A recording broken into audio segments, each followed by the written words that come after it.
तो पोको ने हमें कुछ मिस्ट्री बॉक्स भेजा है और भाई सच बताऊं बॉक्स काफी खतरनाक लग रहा है। तो अनबॉक्स करके देखते हैं इसके अंदर क्या क्या मसाला है। ऊपर की तरफ पोको लिखा है, यहाँ पर थोड़ी सी लेदर फिनिशिंग दी गई है, बहुत सही लग रहा है। अभी अनबॉक्स कर लेते हैं। मैं एक्साइटेड हूँ, पहली बार अनबॉक्स करने वाला हूँ आपके सामने। टेन टेन ये M5 भाई, M5 पोको का इसके अंदर है। ये रहा बॉक्स। बाकी भाई फोन एक तरफ और बॉक्स एक तरफ, काफी अच्छे से कुशन वुशन लगा के दिए इन्होंने। तो इसे अनबॉक्स कर लेते हैं। एंड बॉक्स पर लिखा है MediaTek Helio G99 प्रोसेसर के साथ आया है फोन। आई थिंक ये फर्स्ट फोन है इसके साथ। बाकी यहाँ पर फुल HD डिस्प्ले है, खुल जा सेम। ऊपर की तरफ एज यूजुअल केस मिलता है। एंड मैं काफ़ी एक्साइटेड हूँ क्योंकि यहाँ पर काफ़ी छोटे छोटे टच दिए गए हैं लेदर को लेकर, और लीक्स भी आ रही थी। वाह वाह वाह, काफ़ी सही लग रहा है। यहाँ पर फिनिशिंग मेरे को बहुत सही लग रही है इसकी। एंड बॉक्स के अंदर क्या है, चार्जर देवता है इसके अंदर। 22.5 वोल्ट का चार्जर बॉक्स के अंदर मिलता है and USB to C cable.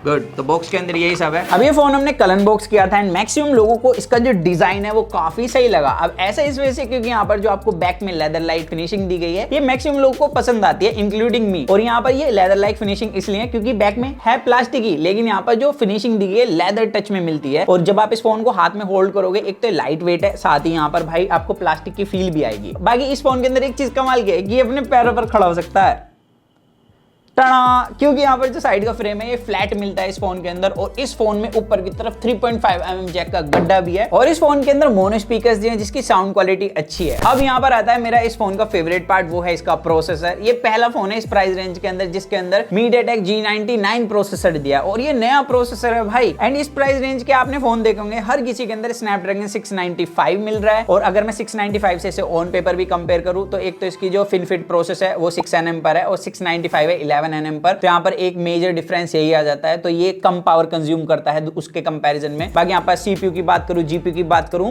G99 का ज्यादा तगड़ा मिलता है ऑन पेपर। तो ये तो ऑन पेपर की बात हो गई, बट हमने इसे रियलिटी में जब टेस्ट करा तो देखो नॉर्मली इस प्राइस रेंज के अंदर जो फोन आते हैं वो नॉर्मल यूजेज में तो अच्छा परफॉर्म करते हैं। यहाँ पर भी सेम ही मिला, 90 हर्ट्ज स्क्रोलिंग स्क्रोल डाउन काफी स्मूथ है इस फोन के अंदर। बट हमें करना था हैवी टेस्ट, तो हमने हैवी यूजेज करी इसके अंदर। एंड उसके लिए भाई नया प्रोसेसर है तो सबसे पहले हमने Antutu रन कराया। एंड Antutu के अंदर स्कोर अच्छा था, और एक कमाल की बात थी कि भाई पूरे Antutu रन हो गया एंड उसके बाद भी ये फोन बिल्कुल भी हीट नहीं हुआ। इतना माइनर सा वॉर्म हुआ ना, जितना कि कोई भी फोन अगर आप चलाओगे नॉर्मली वॉर्म रहता ही है। तो यहाँ पर हैवी परफॉर्मेंस में भी उतना वॉर्म हो रहा था। बाकी यहाँ पर CPU थ्रोटलिंग के अंदर कंसिस्टेंसी कमाल की देखने के लिए मिली, और कंसिस्टेंसी नहीं, यहाँ पर जो जिप्स मिलते हैं ना वो भी तगड़े देखने के लिए मिले इस फोन के अंदर। तो हमें लगा भाई इतना अच्छा ये ऑन पेपर पर परफॉर्म कर रहा है, क्या रियलिटी में करेगा। तो इसके लिए यहाँ पर हमने गेमिंग करी इसके अंदर हार्डकोर, और यहाँ पर हमने 2 गेम खेले, एस्फल्ट एंड COD फुल सेटिंग्स पे। एंड यहाँ पर जो परफॉर्मेंस मिली वो काफी कंसिस्टेंट थी। ग्राफिक्स रेंडरिंग भी काफी स्मूथ है इसकी। तो मैं कह सकता हूं कि भाई इस प्रोसेसर की जो परफॉर्मेंस है गेमिंग के लिए इस प्राइस के अंदर वो बहुत ही कमाल की है। अगर आप इस प्राइस रेंज के अंदर कोई ऐसा फोन ढूंढ रहे हो जिसके अंदर आप गेमिंग कर सकें वो भी अच्छी तरीके से, तो मैं इसको अभी रिकमेंड कर सकता हूं। बाकी एक कमाल की चीज बताऊं, ये गेम प्ले के टाइम पर भी हीट नहीं होता, वॉर्म होता है जैसे मैंने बताया हल्का सा। तो फोन की परफॉर्मेंस तो अच्छी लगी। अगर आपको हमारी परफॉर्मेंस अच्छी लगी तो चैनल सब्सक्राइब कर देना एंड कमेंट्स में जरूर बता सकते हैं आपको ये फोन कैसा लग रहा है। अब आता है इस फोन का एक डिसअपॉइंट करने वाला पार्ट, वो है इसकी डिस्प्ले। यहाँ पर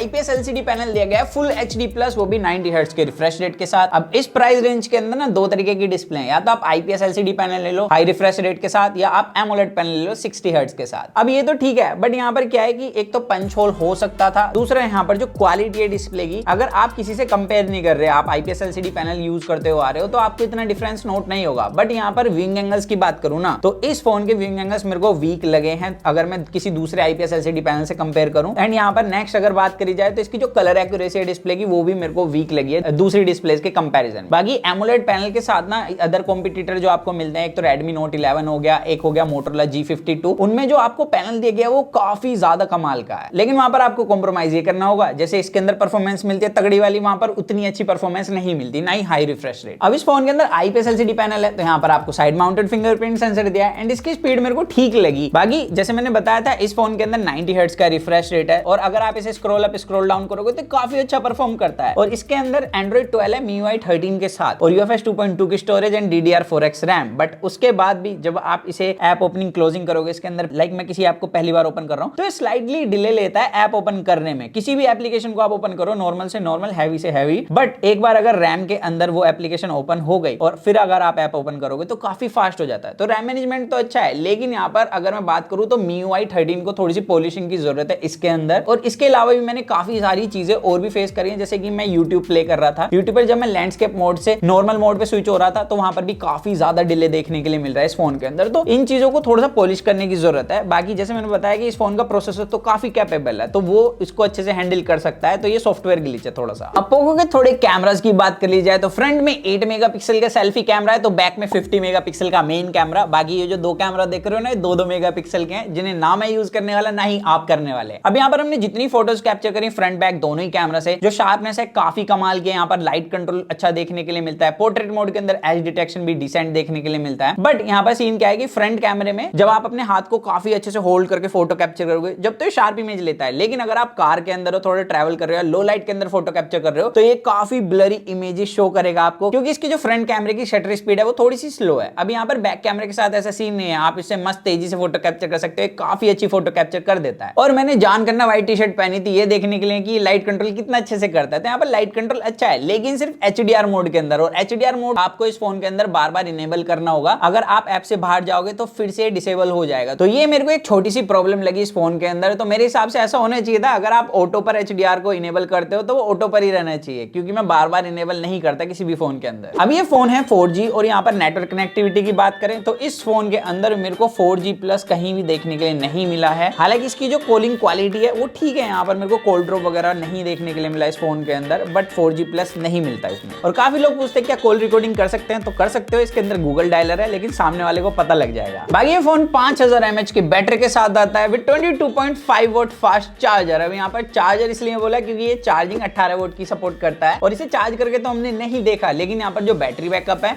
जब से फोन आया हमने चार्ज नहीं करा, और अब इसके अंदर 7% बैटरी है। सारी टेस्टिंग करी है, गेमिंग भी करी है, एंड इस प्राइस रेंज की ऑडियंस को ना ज्यादा से ज्यादा अच्छा बैटरी बैकअप चाहिए, तो वो यहाँ पर मेरे को देखने के लिए मिला काफी कमाल का। बाकी आप बताना आपको ये फोन कैसा लग रहा है। मेरे हिसाब से ये फोन उन लोगों के लिए जिनको एक अच्छी परफॉर्मेंस वाला फोन चाहिए इस प्राइस रेंज के अंदर। कैमराज अच्छे हैं, यहाँ पर जो बैक पैनल का डिजाइन है वो भी अच्छा देखने के लिए मिलता है। थोड़ी बहुत कमियां हैं जो कि हर फोन के अंदर होती है, तो ये चीज आप पर डिपेंड करेगी कि आपकी यूजेज के हिसाब से फिट है नहीं है, तो वो आप मुझे कमेंट सेक्शन में बता सकते हैं। सो दैट्स इट गाइस, आज की वीडियो में सिर्फ इतना ही था। तो मिलते हैं जल्दी कूल और एक्साइटिंग वीडियो में, तो जब तक के लिए जोन में गाइस वो करे to watch your heart feel, stay tuned with the HFV unbox guys, bye.